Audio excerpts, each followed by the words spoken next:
బాబా గారికి లేదు కదా, ఆయన బ్రహ్మచారి. ఆంజనేయ స్వామి గుడి చుట్టూ తిరిగి సంతానం, ఆంజనేయ స్వామికి లేరు కదా. కనీసం సంతానం ఉన్నవాడు శ్రీకృష్ణుడు అడగబోయే 16,000 మందికి 1,60,000 మంది ఉన్నారు, ఎత్తాడు అడుగు.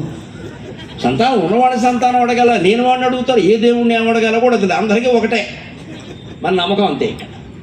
ఎవరిని అడగాలి? లేని వాళ్ళని. ఆయనే బళ్ళంతో తగాదా వచ్చి ఇక్కడ కూర్చుంటే నువ్వు మళ్ళీ ఆయన్ని అడుగుతావు. నేను ఏదో అవధానం చేస్తున్న రోజుల్లో అడిగారు, ఏమండి మగవాళ్ళు ఇంతమంది స్వామీజీలు సన్యాసులు ఉన్నారు, ఆడవాళ్ళు ఎందుకు సన్యాసులు లేరండి అన్నారు. మగవాళ్ళు ఇంతమంది సన్యాసులు ఉన్నారంటే వారే కారణం కదయ్యా, మళ్ళీ వారెందుకయ్యా ఉండడం అనవసరంగా.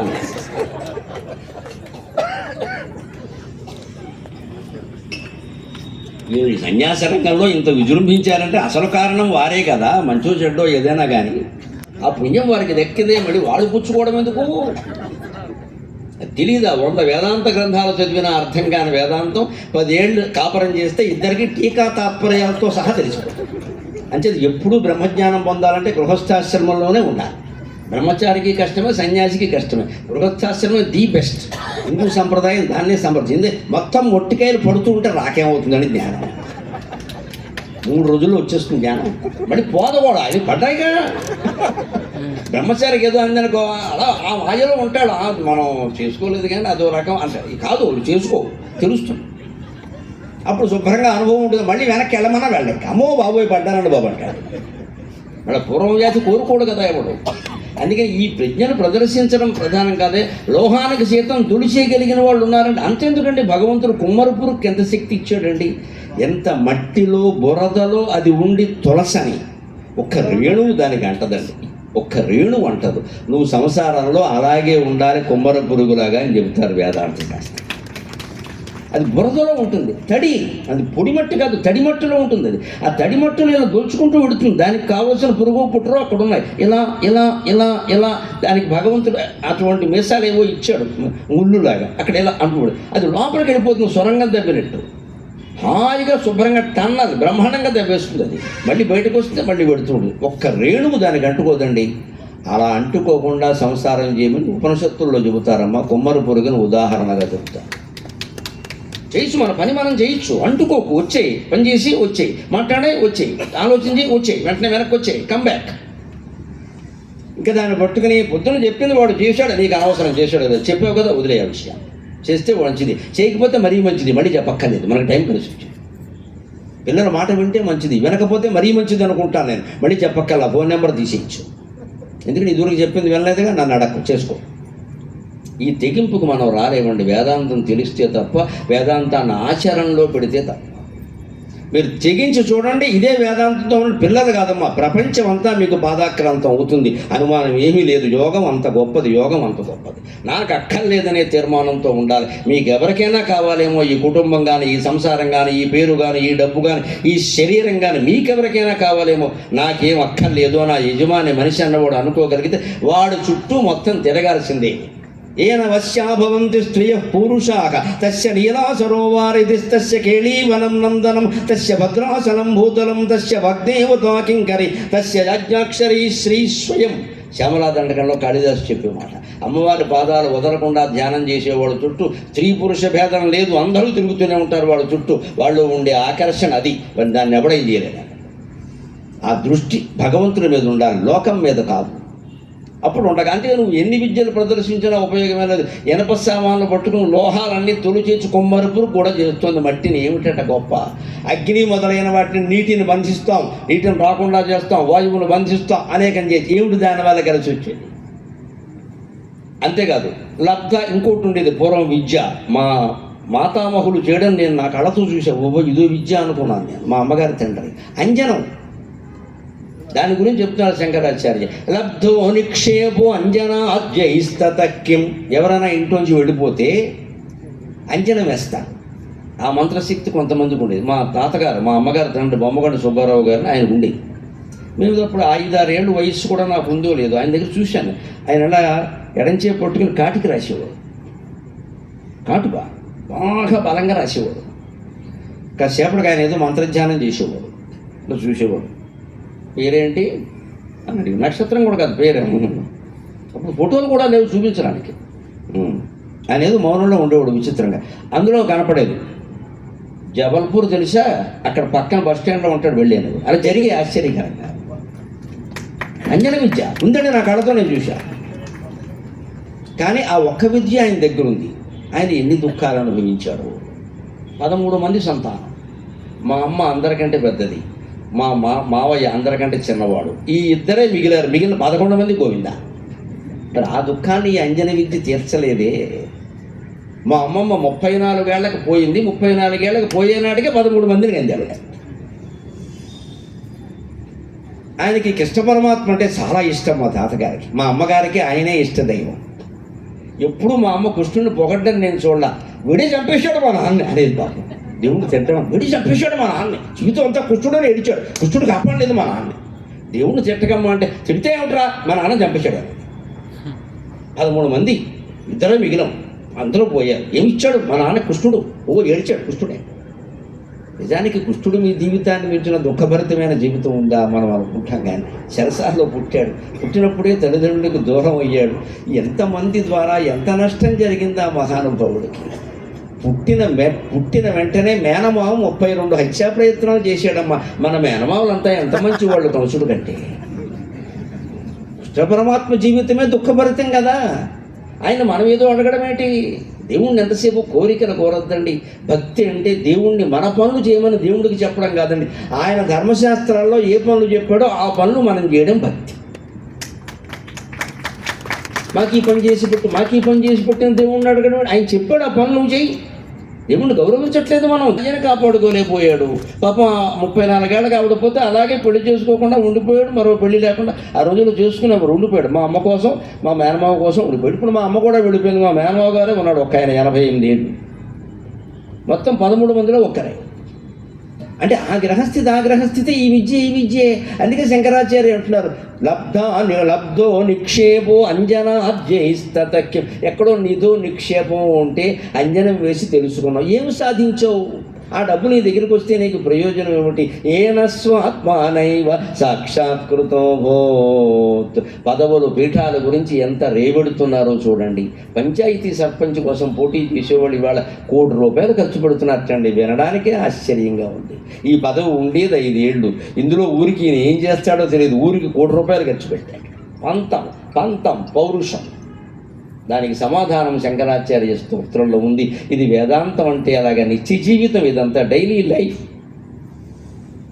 భూపేంద్రత్వం ప్రాప్తముర్యాస్తతక్యం దేవేంద్రత్వం సంభృతం వా తతక్యం ముండీంద్రత్వం చాపి లబ్ధం తతక్యం ముండీంద్రత్వం చాపి లబ్ధం తతక్యం ఏన స్వాత్మానైవ సాక్షాత్కృతో భూత్ తతక్యం తతక్యం తతక్యం తతక్యం. భూపేంద్రత్వం ప్రాప్తముర్యాక. ఒక రాష్ట్రానికి కాదు, ఒక పంచాయతీకి కాదు, ఒక రాష్ట్రానికి కాదు, ఒక దేశానికి కాదు, 14 లోకాలకి రాజు అయిన సోవాట్. ప్రయోజనం ఏమిటి? 1000 ఏళ్ళు పరిపాలించిన రాజులు హిందూ పురాణాల్లో చదవండమ్మా. 1000 ఏళ్ళు పరిపాలించిన వాడు తమ వయస్సు అయిపోగానే పెద్ద కొడుకు రాజ్యం ఇచ్చేసి 2 పిడతలు, ఒకటి పెద్ద పిడత, ఒకటి చిన్న పిడత, మంచినీళ్ళకి సంధ్యావందనానికి అంతే పట్టుకుని వెళ్ళిపోయారు. అప్పటికి ఇప్పటికీ అదే తేడా. అప్పటి రాజులు తమ కొడుకులను దేశానికి అప్పగించారు. ఇప్పుడు నాయకులు తమ దేశాన్ని తమ కొడుకులకు అప్పగిస్తున్నారు. నమస్సు. అంచేత రాజ్యాలు ఎలా ఉన్నాయో చూస్తూనే ఉన్నాం.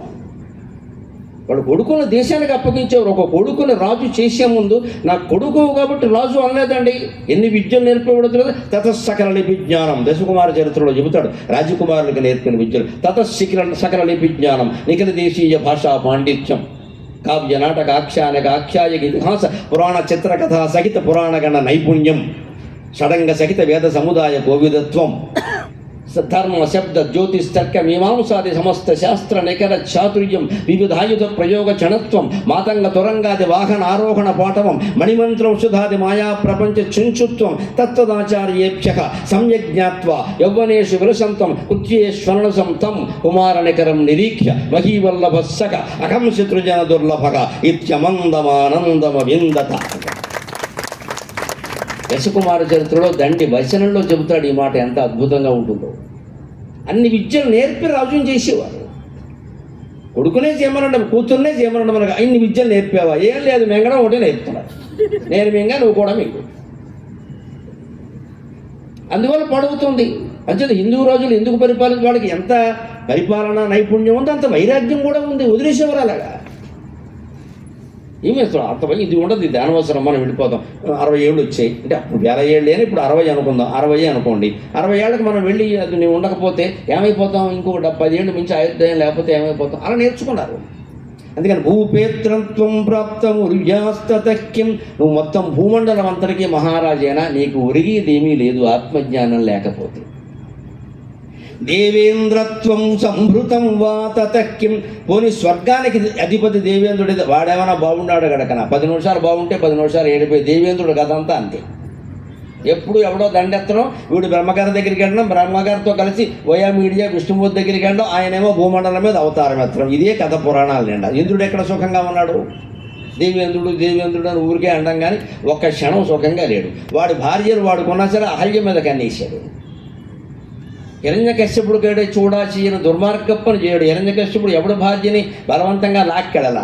ఇంద్రుడు హిరణ్యకశ్యపుడు భార్యని లాక్కెళ్ళాడు లీలావతి దేవిని. పురాణం తెలియదా? ప్రహ్లాద చరిత్ర. వీడు ఇంద్రుడా?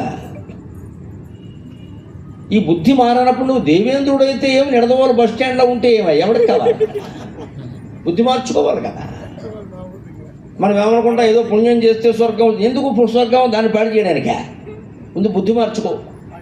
మనకి సత్యం పట్ల ధర్మం పట్ల నిష్ఠ లేనప్పుడు, ఇతరుల ఆస్తి మీద, ఇతరుల స్త్రీల మీద, ఇతరుల పదవుల మీద మన దృష్టి ఉన్నప్పుడు ఇక్కడ ఉంటే ఏముంది, అక్కడ ఉంటే ఏముంది, అక్కడికి ఎందుకు దాన్ని చేరకుండా ఇక్కడే ఉండొచ్చుగా. అంటే అక్కడికి వెళ్ళి కూడా పొందేది ఏం లేదు. దేవేంద్రత్వం సంభృతం వా తతక్యం. దేవేంద్ర పదవి నువ్వు పొంది ఉండొచ్చు. వాడేమైనా నిశ్చయంగా నిర్భయంగా ఉన్నాడా? ఎప్పుడు భయపడుతూనే ఉన్నాడు ఇక్కడ.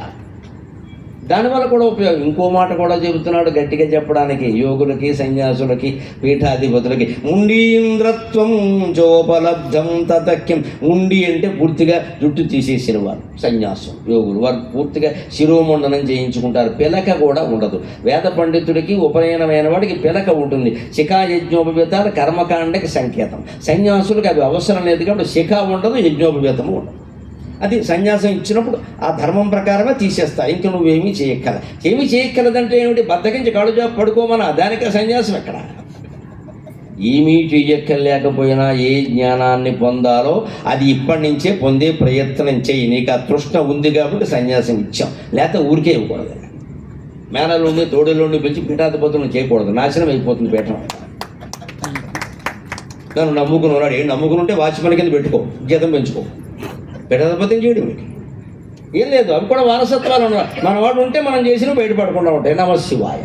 అంతా శంకరాచార్య భక్తులే. ప్రతిదీ శంకరపీఠమే. ఎందుకంటే ఆయన పేరు చెప్పి అమ్మేసుకోవడం, చెట్టు పేరు చెప్పి కాయలు అమ్మేసుకోవడం. కానీ ఆయన అలా చెప్పలేదు. ముండీంద్రత్వం చోపలబ్ధం తతక్యం. నువ్వు సన్యాసులందరిలోకి గొప్పవాడివి కావచ్చు. So what? ఏం పొందావు ఇక్కడ? ఎందుకు అంత ఆలోచిస్తున్నావు? ఆ జ్ఞానం పొందినప్పుడు సన్యాసం ఎందుకు? లోకాన్ని మాయ చేయడానిక?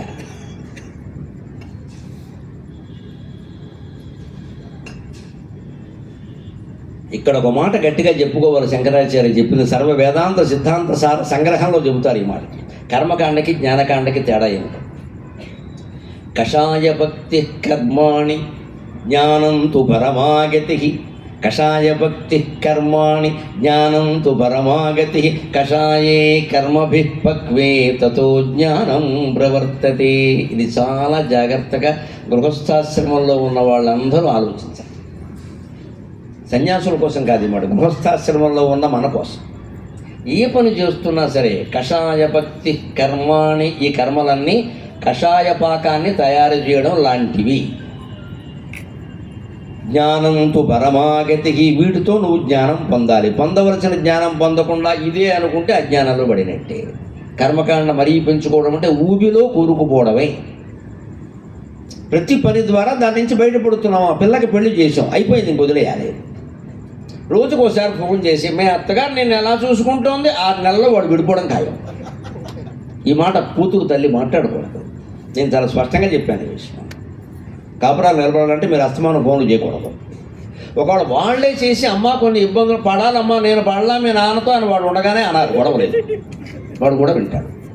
పడాలి, చేసింది పడ్డానికి, విడిపోవడానికి కాదు. నీకు అవసరం లేదు, వచ్చాయి. ఏం చేస్తావు? ఇక్కడికి వచ్చేస్తే వాళ్ళు చేస్తున్న పని.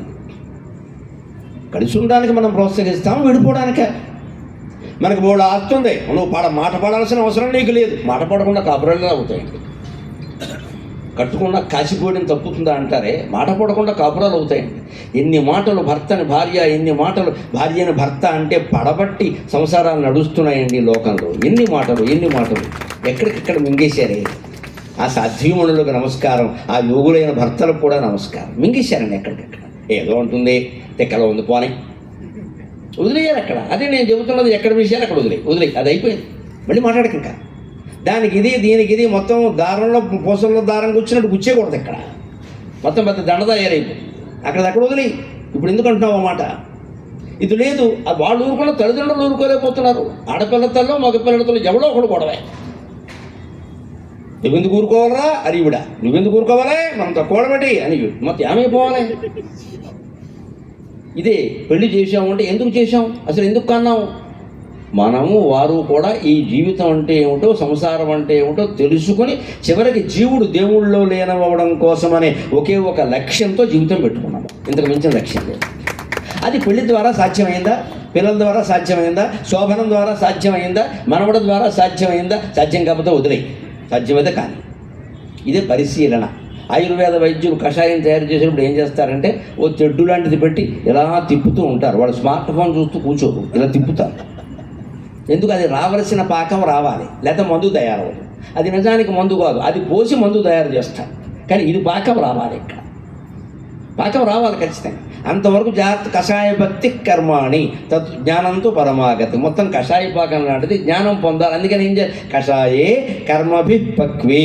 నీ జీవితంలో నువ్వు చేసే కర్మలన్నింటినీ ఆయుర్వేద వైద్యుడు ఆ కషాయంలో ఇలాగ తెడ్డు పెట్టి తిప్పినట్టుగా అలా తిప్పుతూ ప్రతిసారి ఈ పిల్లల్ని కనడం వల్ల ఏం పొందాం, ఈ పుస్తకం చదవడం వల్ల ఏం పొందాం, ఈ వ్రతం వల్ల ఏం పొందాం, ఈ ప్రవచనం వల్ల ఏం పొందాం, ఈ అవమానం వల్ల ఏం పొందాం, ఈ సన్మానం వల్ల ఏం పొందాం. ఇదే ఆలోచన చేస్తే తతో జ్ఞానం ప్రవర్తతే. అప్పుడు పొందవలసిన జ్ఞానం పొందుతావు. అప్పుడు అవమానం కూడా సన్మానంలాగే ఉంటుంది. సన్మానం ద్వారా మనం పొందగలిగింది ఏం లేకపోవచ్చు, అవమానం ద్వారా చాలా పొందుతామండి. సన్మానం జరిగితే మనమెవరో లోకానికి తెలుస్తుంది, అవమానం జరిగితే లోకం ఏమిటో మనకి తెలుస్తుంది ఖచ్చితంగా. మనం తెలవడం కంటే మనకి తెలవడమే ముఖ్యం కదా. ఒకసారి గెలిచామనుకోండి, మనం ఎవరో లోకానికి తెలుస్తుంది. పేపర్లో వేస్తారు, టీవీలో వాళ్ళు ఇంటర్వ్యూలు తీసుకుంటారు. ఓడిపోయామనుకోండి, లోకం ఏమిటో మనకి తెలుస్తుంది. ఎందువల్ల ఓడిపోయాం అంచేది ఓడిపోవడమే ఎక్కువ కోరుకోవాలి. పరిగెట్టుకుని ఓడిపోవడం వల్ల ప్రయోజనాలు ఉన్నాయి. లోకం నీకు అర్థమైంది, అవమానం లోకాన్ని నీకు అర్థం చేయిస్తుంది. దానికోసం ప్రయత్నం చెప్తే, లేకపోతే ఇవన్నీ చెప్పుకుని ఉపయోగం లేదయ్యా అన్నాడు. చివరిగా ఒక శ్లోకాన్ని చెప్పుకుని మనం సెలవు తీసుకుంటాం. కామాతంక ఖండితో వాతతక్కిం, కామాతంక ఖండితో వాతతక్కిం, క్రోధావేశ కుంఠితో వాతతక్కిం, క్రోధావేశ కుంఠితో వాతతక్కిం, లోభావేశో వర్జితో వాతతక్కిం, ఏన స్వాత్మానైవ సాక్షాత్కృతో భూత్ తతక్కిం తతక్కిం తతక్కిం తతక్కిం. కామాతంక ఖండితో వాతతక్కిం. నాకు కామవాంఛలన్నీ నశించేయండి, ఖండించానండి. నేను మొత్తం మీద ఇంద్రియ నిగ్రహంతో బ్రహ్మచర్యం పాటించి దాన్ని సాధించాను అంటే దాంతో ఏమి సాధించావు అని అడుగుతున్నాడు. తతక్కిం. బ్రహ్మచర్యం పాటించడం కేవలం బ్రహ్మచర్యం కోసం కాదు, పెళ్లి మానేయడం కోసం కాదు, తద్వారా ఏదో గొప్ప కీర్తి సంపాదిద్దామని కాదు. ఈ బ్రహ్మచర్యాన్ని యోగ సాధనకి వాడాలి. ఆ యోగ సాధన ద్వారా ఆత్మజ్ఞానం పొందాలి. లేకపోతే బ్రహ్మచర్యం ఎందుకు? పని లేక ఓ పిల్లని పెళ్లి చేసుకుంటే ఆ మామగారికి మేలు చేసిన వాడు అవుతావు. వాడు తనలపై నీకు వచ్చింది కదా, అందుకని వాడికి మేలే. ఏదో చెయ్యి, అంతకంటే బ్రహ్మచర్యం దేనికి? ఇది యోగ సాధన చేయాలి. యోగ సాధన ద్వారా పొందవలసిన జ్ఞానం పొందాలి. అంచేత నేను ఏదో కామవాంఛ జయించాను అన్నది ఏం చేయించేశావు?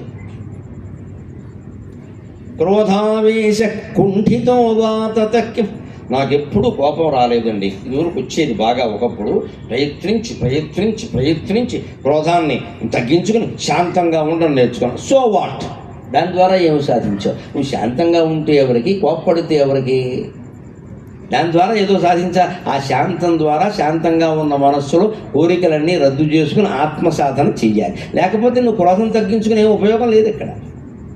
అంతకంటే ఆ క్రోధాన్ని దుర్మార్గుల మీద చూపించుంటే 2-3 దుర్మార్గులు లేచిపోయేవారేమో, ఉపకారం జరిగింది సమాజానికి. ఆ క్రోధాన్ని దుర్మార్గుల మీద చూపించుంటే, ముగ్గురిని లేపేసి ఉంటే కనీసం మనం జైలుకి వెళ్ళినా ఉపకారం జరిగేది. శ్రీశ్రీ ఏదైతే చెబుతాడు మహాకవి శ్రీశ్రీ, ఆత్మహత్య చేసుకునేవాడికి ఓ విచిత్రమైన సలహా ఇస్తాడు ఆయన. నువ్వు చేసుకో, నేను ఆపను, చేసుకో హాయిగా, కానీ ఓ పని చేయి. చేసుకునే ముందు ఆ సీలింగ్ ఫ్యాన్ ఉంటుంది కదా, మంచం ఉంటుంది కదా, దాని మీద 3 కుర్చీలు వేస్తావు కదా. ఇవన్నీ మీకు ఎలా తెలిసి అనకండి, పేపర్లో చూశాను. వేస్తావు కదా, వేసేటప్పుడు ఒకసారి ఎలా వేసే ఒకసారి ఆలోచించు, చుట్టూ చూడు. బోల్డ్ మంది బ్లాక్ మార్కెటీర్లు ఉన్నారు, స్మగ్లర్లు ఉన్నారు, అక్రమంగా సంపాదించిన వాళ్ళు 100 మంది ఉన్నారు. అందులో ఒకరిని వేసి అన్నాడు. అప్పుడు చేసుకో, అప్పుడు చేసే కదా. ఎందుకని వాడిని వేసేసావు కాబట్టి, ఈ దేశంలో ఉరిశిక్ష రద్దు కాలేదు కాబట్టి నిన్ను ఉరి తీస్తారు, నీ కోరిక తీరుతుంది, దేశంలో ఒక దుర్మార్గుడు తగ్గుతాడని. నువ్వు వృధాగా పోవడం ఎందుకండి? దుర్మార్గుడిని వేసేసి పోవచ్చు కదా. మామూలుగా చెప్పాలా, మహాకవి మామూలుగా చెబుతాడా? ఈ పని చేయ, కనీసం ఊరికే పోతావేటే. 10వ తరగతి పరీక్షల్లో పోతావా, పోతే పాస్ అవుతావా? జీవితం పోగొట్టుకోవాలా దానికి? అంటే ఏదో దుర్మార్గుడు చంపే ఉరిశిక్ష ముందుగా దేశంలో వేస్తారేమో, ఆ రకంగా నీ కోరిక తీరుతుంది, కొంచెం ఆలస్యంగా పోతావు. ముందు వాడు పోయాడు చనువులు. అంతమంది దుర్మార్గులు అలా బతుకుంటారా? అమాయకులైన పసిపిల్లలు, ఇంటర్మీడియట్ పిల్లలు తెచ్చిపోతారా? ఇదేం ప్రపంచం? వేదాంతం తెలియక, తత్వం తెలియక, సామాజిక సంస్కరణ అనేటువంటి ఇంజన్కి ఇంధనం వేదాంతం. వివేకానందుడు చెప్పాడు. వేదాంతోపన్యాసం ఇట్స్ వెరీ సీరియస్. అది జోక్స్ కాదమ్మా, ఇది సీరియస్, ఇది గంభీరమైన ఉపన్యాసం. ఇది ప్రతి వాళ్ళు అర్థం చేసుకోవాల్సిందే, ఆచరణ కోసం ప్రయత్నం చేయాల్సిందే. గాలికి వదిలేసే మాట కాదు. ఆయన చూడడం పుణ్యం, వినడం పుణ్యం అని కాదండి. ఆచరిస్తేనే ఏదన్నా వస్తుంది. నేను లేగానే నేను దులిపినట్టే, పంచి దులిపినట్టు మీరు దులిపితే మొత్తం పోయినట్టే. వెళ్ళగానే పెడతారు, ఇక్కడ బండి ఎక్కుతారు ఇద్దరు, భార్య భర్తను. భార్య అంటుంది, పాపం గారికి పాటు వారు ఎంత బాగా చెప్పారు, ఇవన్నీ చేస్తే ఎంత బాగుంటుందో అంటుంది. అమ్మాయి కూడా ఈయన చూడరు, ఒక కిక్ ఇలా కొడతాడు, నువ్వు సరిగ్గా కూర్చో, ఆయన అలాగా చెప్తాడు. అలా చెప్పినందుకు ఆయనకి చాలా ఇస్తారు. బంగారయ్య శర్మ గారు మనకేమి ఇస్తారు ఇక్కడ? నువ్వు కూర్చో అయిపోయింది. మొత్తం ఒక కిక్కుతో మొత్తం ఉపన్యాసం పోయింది. నా ఉపన్యాసం కంటే వాడి కిక్కే గొప్పది. ఒక్కటే కిక్కు, నువ్వు కూర్చో సరిగ్గా, ఇదో గోళ నడిదలు ఉందామంటే వస్తావు ఇక్కడ, మొత్తం పోయింది. ఇది ఎందుకంటే కార్తీక మాసం కదా, 4 మంచి మొక్కలు వింటే పుణ్యం. 7 మొక్కలు మాంసం మొక్కలా? ఏం మొక్కలు ఇక్కడ? 7 మొక్కలు వినమండి. వేదాంతం మొక్కలా? మొక్కలైపోయే జీవితాన్ని మొత్తం ముక్తినిచ్చేటువంటిది వేదాంతం అమ్మా, మొక్కలే కాదు.